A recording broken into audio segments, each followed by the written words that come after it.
Netanyahu ने कसम खाई थी कि वो जल्द से जल्द गाजा पर कंप्लीट कब्जा कर लेंगे और इस कसम के वो बेहद करीब है। लेकिन इस कसम के बीच में जिस तरह का कत्लेआम वहां पर मचा हुआ है, जिस तरीके से हजारों लोगों की हर रोज जान जा रही है, उसमें कई बच्चे भी शामिल हैं और एक ऐसी खबर सामने आई है जिसने हर किसी को हैरान कर दिया है। एक तरफ नेतन्याहू अपनी खाई हुई कसम के बेहद करीब है, कंप्लीट गाजा कंट्रोल की उन्होंने कसम खाई थी और बहुत जल्द गाजा पर नेतन्याहू का कब्जा हो जाएगा।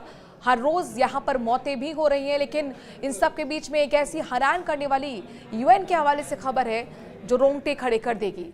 हजारों मौतों में कई बच्चों की तो मौत हो ही रही है, लेकिन 48 घंटों में हो जाएगी 14,000 बच्चों की मौत। संयुक्त राष्ट्र के अधिकारियों ने गाजा को लेकर ये बेहद डरावनी जानकारी दी है। क्या है खबर, बताएंगे आपको। नमस्कार, मैं हूं आपके साथ मनुराज सक्सेना।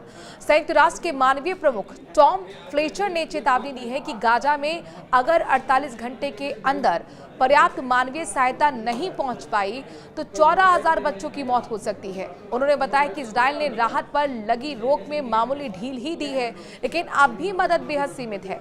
गाजा में भोजन, दवा और पोषण की गंभीर कमी है। गाजा में भूख से मर रहे बच्चों की संख्या को लेकर संयुक्त राष्ट्र ने बेहद खतरनाक चेतावनी दी है। यूएन के मानवीय प्रमुख टॉम फ्लेचर ने कहा है कि अगर अगले 48 घंटे में तत्काल मानवीय सहायता नहीं पहुंचाई गई तो 14,000 बच्चों की जान जा सकती है।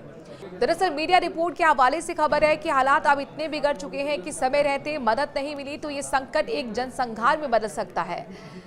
फ्लेचर ने बताया कि रविवार को इजरायली प्रधानमंत्री नेतन्याहू ने अंतर्राष्ट्रीय दबाव के बाद गाजा पर 11 हफ्ते से जारी राहत सामग्री की नाकेबंदी में मामूली ढील देने की घोषणा की थी। इसके बावजूद सोमवार को सिर्फ 5 ट्रक गाजा में दाखिल हो सके। उन्होंने इसे समुद्र में एक बूंद बताते हुए कहा कि इतने कम संसाधनों में 20 लाख से ज्यादा लोगों की जरूरतें पूरी करना नामुमकिन है। क्यों गाजा तक नहीं पहुंच पा रही मदद, इस सवाल का जवाब आपको हम देते हैं। यूएन अधिकारी ने यह भी बताया कि जिन ट्रकों को गाजा भेजा गया वो अब भी बॉर्डर के दूसरी ओर रुके हुए हैं और आम नागरिकों तक नहीं पहुंच पा रहे हैं। इनमें मुख्य रूप से बच्चों के लिए पोषण आहार और बेबी फूड लोड था, जो अभी तक उन बच्चों के पास पहुंचा ही नहीं है जिनके जीवन पर अब संकट मंडरा रहा है। हालात इतने बिगड़ चुके हैं कि राहत सामग्री गाजा में होने के बावजूद वो उपयोग में नहीं हो पा रही है। भूख से तबाही के कगार पर गाजा फिलहाल भयानक मानवीय संकट से गुजर रहा है। पानी, बिजली, दवा, खाने जैसी बुनियादी जरूरतें लगभग खत्म हो चुकी हैं। अस्पतालों में जगह नहीं है और हजारों बच्चे भूख और कुपोषण से तड़प रहे हैं।